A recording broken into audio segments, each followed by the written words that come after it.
Bank के बाहर एक बाइक खड़ी होती है। तभी अचानक से वहां पर एक मजदूर किस्म का व्यक्ति आता है और आने के बाद वह इधर उधर देखकर उस बाइक की तरफ देखने लगता है। अब यह सब कुछ अंदर से एक व्यक्ति देख रहा था और उसके बाद जो व्यक्ति होता है मजदूर टाइप का, वह जाकर उस बाइक पर बैठता है और बैठने के बाद फिर से इधर उधर देखने लगता है। इन सभी चीजों को देखने के बाद जो व्यक्ति अंदर था वह एकदम से बाहर आता है और बाहर आकर उसको बाइक पर ही पकड़ लेता है और कहने लगता है कि क्यों भाई, बाइक चोरी कर रहा है क्या। अब इस बात को सुनकर जो व्यक्ति होता है जो बाइक पर बैठा हुआ था वह कहने लगता है कि नहीं, मैं बाइक चोरी नहीं कर रहा, मैं तो केवल इस पर बैठकर देख रहा था। अब यह बात उस व्यक्ति को हजम नहीं होती है और जब यहाँ पर इसे चिल्ला चिल्ला कर कहता है कि बाइक चोरी कर रहा है तो कुछ लोग और वहाँ पर इकट्ठे हो जाते हैं और इकट्ठे होकर कुछ लोग कहने लगते हैं कि पुलिस को बुला लो। इसके बाद पुलिस को बुलाया जाता है, लेकिन पुलिस वाले भी जब उससे पूछते हैं कि तू कौन है और क्या कर रहा था यहाँ पे, अगर बाइक चोरी नहीं कर रहा था, तो उसके बाद वह व्यक्ति कुछ नहीं बताता है और यहाँ पर जो पुलिस वाले होते हैं उसे अपने साथ ले जाते हैं।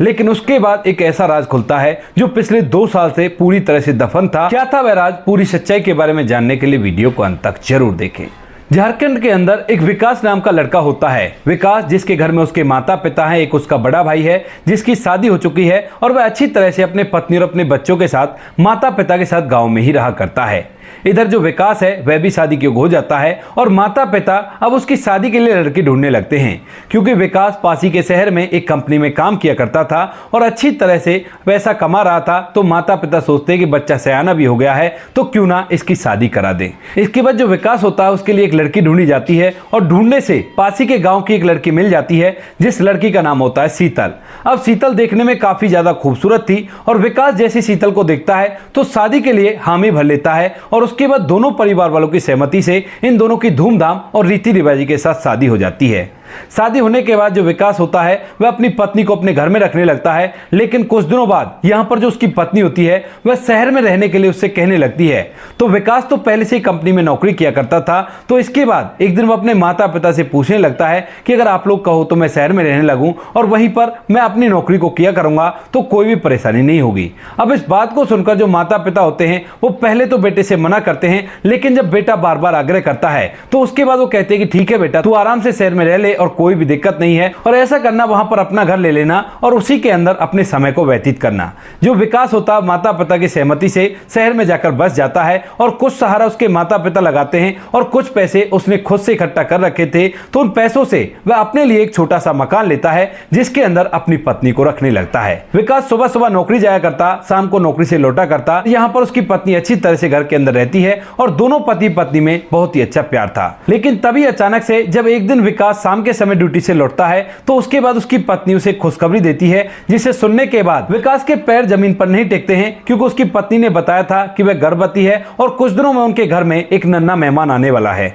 इस बात को सुनकर विकास बड़ा ही खुश होता है और अपने बेटे के भविष्य की चिंता करते हुए वह अब कंपनी में और भी ज्यादा टाइम तक काम करने लगता है, ओवर टाइम किया करता है ताकि वह कुछ पैसे इकट्ठा कर ले, उसके बेटे के काम आएंगे। यही सोचकर विकास दिन रात मेहनत करता है और इधर जो पत्नी होती है वह भी अच्छी तरह से घर के अंदर रहती है। धीरे धीरे डिलीवरी का समय आ जाता है और जैसे डिलीवरी होती है तो विकास को और भी ज्यादा खुशी होती है, क्योंकि यहाँ पर उसकी पत्नी शीतल ने एक लड़के को जन्म दिया था। ये बात जैसे विकास के माता पिता और उसके भैया भाभी को पड़ती है तो वो लोग भी वहां पर आते हैं और इस खुशी को अच्छी तरह से मनाते हैं। धीरे धीरे कुछ समय बीता है और जैसे उसका बेटा शीतल का लगभग 6 महीने का होता है तो उसके बाद यहाँ पर जो शीतल होती है वह अपने बेटे के किसी कागज को बनवाने के लिए साइबर कैफे पर जाती है और वह अकेली वहां पर गई थी, क्योंकि अब तक जो माता पिता और भैया भाभी थे विकास के वह वहां से वापस गांव लौट चुके थे। तो घर का छोटा मोटा काम करने के बाद जो शीतल होती है वह अपने बच्चे को गोद में लेकर सीधा साइबर कैफे पहुंच जाती है और वहां पर बच्चे के उस डॉक्यूमेंट को बनवाने लगती है। अब शीतल देखने में काफी ज्यादा खूबसूरत थी और जो साइबर कैफे चलाया करता था उस लड़के का नाम होता है निरंजन।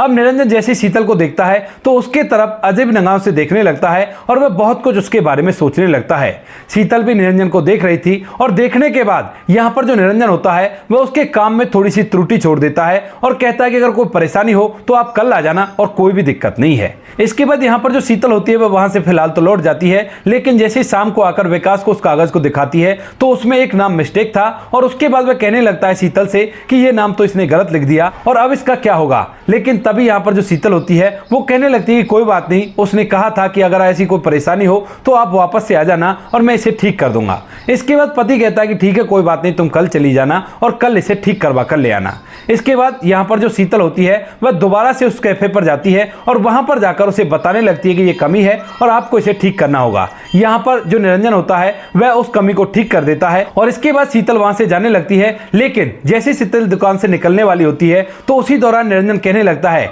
कि देखिए, अगर आपको और भी कोई काम हो तो आप ऐसा करो, मेरा नंबर ले जाओ और कभी भी किसी भी कागज की आपको जरूरत हो तो आप वहीं से पूछ लिया करना और मैं आपका वहीं से बना दिया करूंगा। इस बात को सुनकर जो शीतल होती है वो एकदम से चुपचाप रह जाती है, लेकिन फिर वह उसका नंबर को हाथ में ले लेती है और वहां से अपने घर आ जाती है। अब यहाँ पर निरंजन ने जब उसका काम किया था, जिस काम को वो करवाने के लिए गई थी, तो उसने कई तरह के ऐसे इशारे दिए थे जिन इशारों से शीतल समझ गई थी कि ये उसे पसंद किया करता है। और इसके बाद जब वह घर नंबर लेकर अपने बैठी रहती है और दिन के समय में ठाली रहती है तो उसी दौरान उसे निरंजन की याद आती है। उसकी कुछ ऐसी हरकतें याद आती हैं जब उसने शीतल को काम करते वक्त किसी बात को सुनाकर हंसाया था और उसके बाद उसका मन करता है निरंजन से बात करने का। और इसी वजह से जो शीतल होती है एक डॉक्यूमेंट का नाम लेकर उससे बात करने लगती है। यहां पर वह निरंजन से पहले तो डॉक्यूमेंट के बारे में बात करती है, लेकिन उसके बाद धीरे धीरे और भी कुछ ऐसी बातें होने लगती हैं जिन बातों के चलते यहां पर दोनों एक दूसरे से प्यार करने लगते हैं और उन्हें पता भी नहीं चलता। धीरे धीरे कुछ समय बीतता है और कुछ समय बाद एक दिन जो निरंजन होता है वह उससे मिलने के लिए कहता है और यहाँ पर जो शीतल होती है वह उससे मिलने के लिए पहुंच जाती है और दोनों एक दूसरे से काफी देर तक एक पार्क में बैठकर बातें करते रहते हैं। अब यहाँ पर दोनों में बातचीत हो गई थी और इसके बाद इनकी ज्यादातर कॉल पर बात होती रहा करती है, क्योंकि यहाँ पर विकास ने अपनी पत्नी को घर के लिए एक फोन दे रखा है और उसी से उसकी पत्नी निरंजन से बात किया करती है। धीरे धीरे कुछ समय बीतता है और कुछ समय बाद ये बात विकास को महसूस होने लगती है कि उसकी पत्नी उस पर ज्यादा ध्यान नहीं दिया करती और ना ही बच्चे पर ध्यान किया करती, क्योंकि अक्सर जब विकास ड्यूटी से वापस लौटा करता तो उसका बच्चा बिस्तर पर पड़ा पड़ा रोता रहा करता, लेकिन उसकी पत्नी दूसरे कमरे में बैठकर फोन पर बात करती रहा करती। यानी कि वह अपने बच्चे पर भी गौर नहीं देती है और केवल निरंजन से प्यार भरी बातें किया करती और उसी में पूरी तरह से व्यस्त रहा करती। जब कभी पति उसे टोका करता है तो उसके बाद वह मायके का बहाना ले लेती है और इसी वजह से यहाँ पर जो विकास होता है उसे शक होने लगता है। सोचने लगता है कि पहले भी तो ये रहा करती थी, उस समय तो मायके से बात नहीं हुआ करती थी,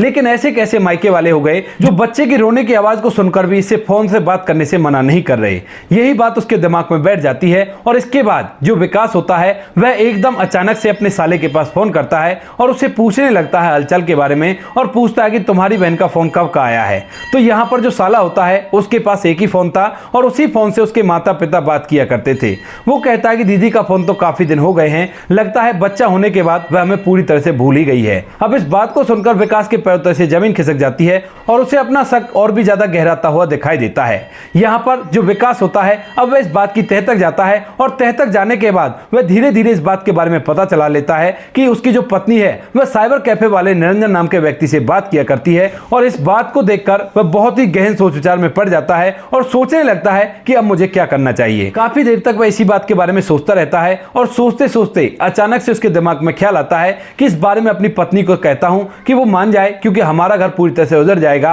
और ऐसे केस उसने कई देख रखे थे। यही सोचकर एक दिन शाम के समय अपने घर जाता है और अपनी पत्नी से कहने लगता है कि देखो शीतल, जो कुछ तुम कर रही हो बिल्कुल भी ठीक नहीं है। हमारी जिंदगी पूरी तरह से सेटल है, हम लोग शहर में रहा करते हैं और हमें एक बेटा भी हो गया है। अच्छा खासा मैं कमाया करता हूं, तो तुम इस तरह के काम मत करो जो कुछ काम तुम कर रही हो। अब पत्नी इस बात को सुनकर सिरे से इस बात को खारिज कर देती है और कहती है कि मैं क्या कर रही हूं, मैं ऐसा वैसा कुछ भी नहीं कर रही जिससे तुम्हें कोई परेशानी होनी चाहिए। लेकिन पति सारी बात जान चुका था और वह इस बात को उजागर भी नहीं करना चाहता था कि उसकी पत्नी को पता चले कि उसके पति को सब कुछ पता चल गया है। इसी वजह से वो अलग तरीके से उससे कह रहा था और कहता है कि इस तरह से फोन पर बात करना ठीक नहीं है। बच्चा रोता रहा करता है, तुम फोन पर बातें करती रहा करती हो और जब भी मैं पूछा करता हूं तो तुम मायके वालों का नाम लिया करती हो। इस बात को सुनकर पत्नी को विश्वास हो जाता है कि पति को उसके बारे में सब कुछ पता चल गया है। और इसके बाद जो पत्नी होती है वो एकदम से गिरगिट की तरह रंग बदलती है और कहने लगती है कि ठीक है, अब मैं किसी से भी फोन पर बात नहीं करूंगी और बिल्कुल घर के अंदर आराम से रहूंगी। इस बात को सुनकर विकास भी इस बात को ज्यादा नहीं उछालता है, क्योंकि वह नहीं चाहता कि उसकी पत्नी उसकी निगाहों में गिर जाए, उसे लगने लगे कि इसको पूरी बात पता चल गई है।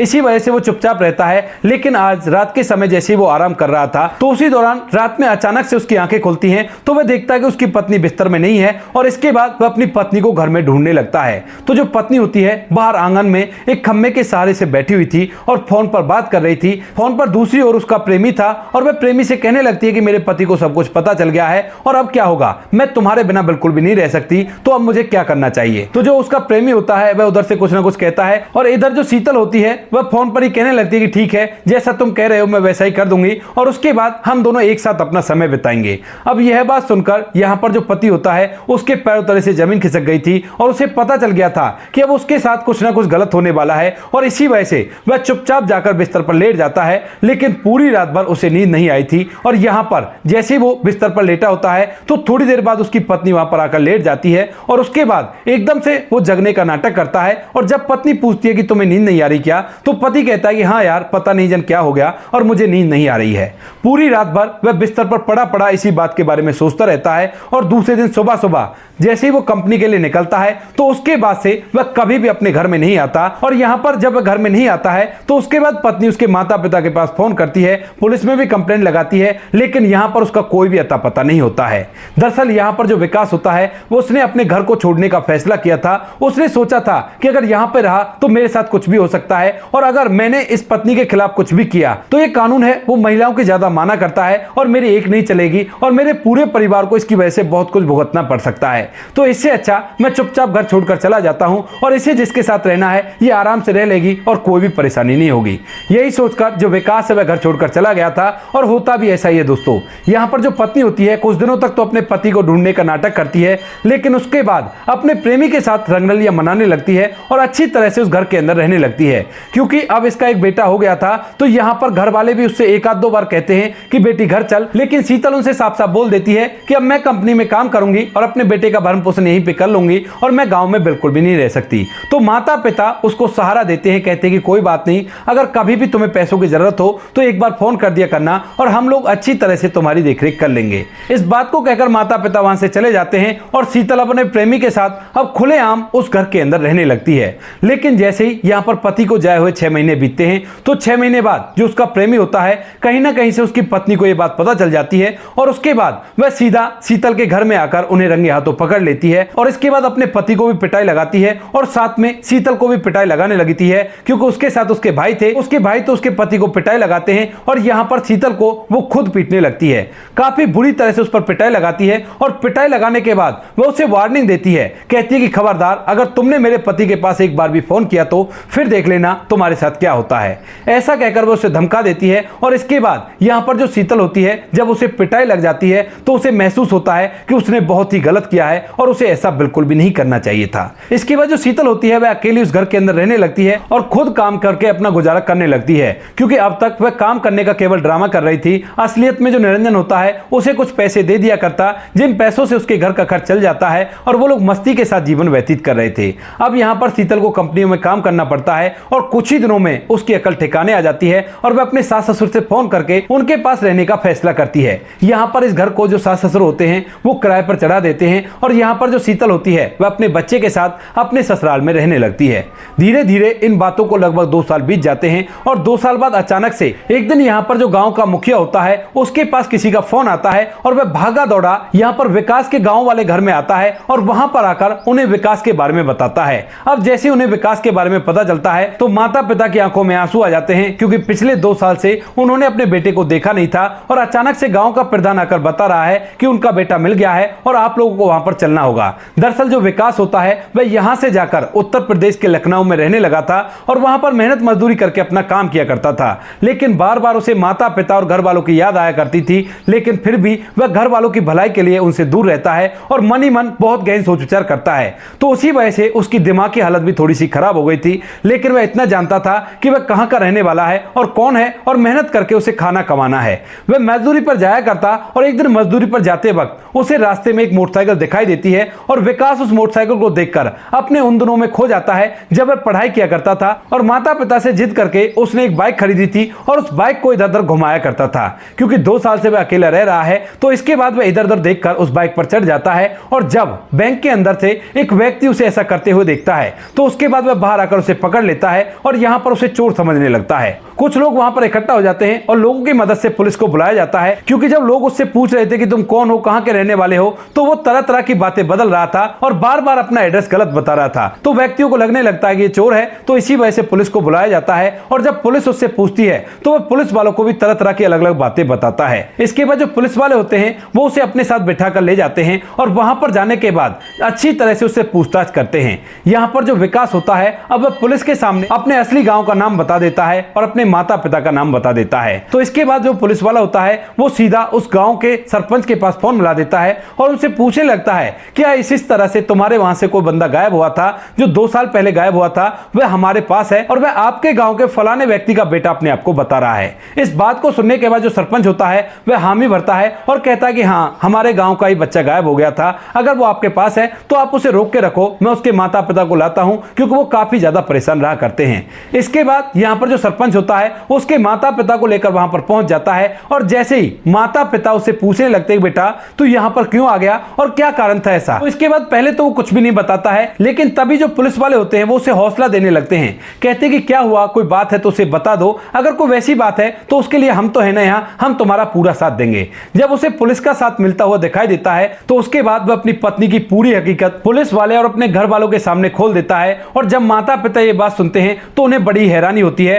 क्योंकि जिस बहू को अब तक वो लाड दुलार करते आ रहे थे वह बहू तो इतनी बेकार निकली कि उसने उनके बेटे को ही इस दुनिया से विदा करने की कोशिश करनी चाहिए थी। अब इस बात को सुनकर यहाँ पर जो विकास की पत्नी होती है वह भी साथ ही गई हुई थी और इसके बाद वह एकदम से फूट फूट कर रोने लगती है और थाने में ही अपने पति के पैर पकड़कर उससे माफी मांगती है। कहती है कि मुझे माफ कर दो, मैं बहक गई थी और उस बहकने के कारण ही मैंने अपनी जिंदगी को पूरी तरह से बर्बाद कर लिया, लेकिन जितना कुछ मैंने किया था उसकी सजा मुझे मिल चुकी है और अब आप मेरे साथ चलो, मैं ऐसा कोई भी कदम नहीं उठाऊंगी और माता पिता से भी कह दो कि इन बातों को यहीं पर भूल जाएं। उसके बाद जो विकास के माता पिता होते हैं वह उसे बिल्कुल भी माफ नहीं करना चाहते क्योंकि उनके बेटे के साथ कुछ भी हो सकता है, लेकिन तभी जो विकास होता है उसे उसकी आंखों में सच्चाई दिखाई देती है और वह अपने माता पिता से कहता है कि माँ बाबू जी अगर ये ऐसा कह रही है तो कोई बात नहीं, इसे एक बार माफ करके देख लो, हो सकता है अब हमारा जीवन अच्छी तरह से व्यतीत हो जाए। इसके बाद जहां पर जो विकास होता है वह अपनी पत्नी को माफ कर देता है और माता पिता भी माथा चढ़ाकर उसे माफ तो कर देते हैं, लेकिन मन ही मन वह उससे नफरत कर रहे थे। विकास फिलहाल तो अपने माता पिता के साथ अपने घर चला जाता है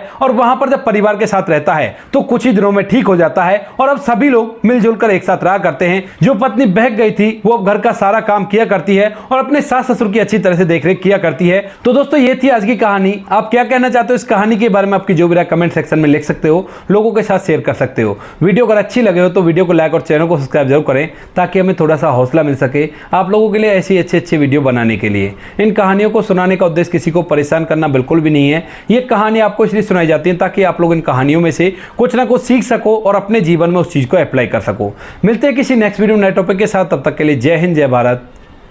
जय हिंदुस्तान।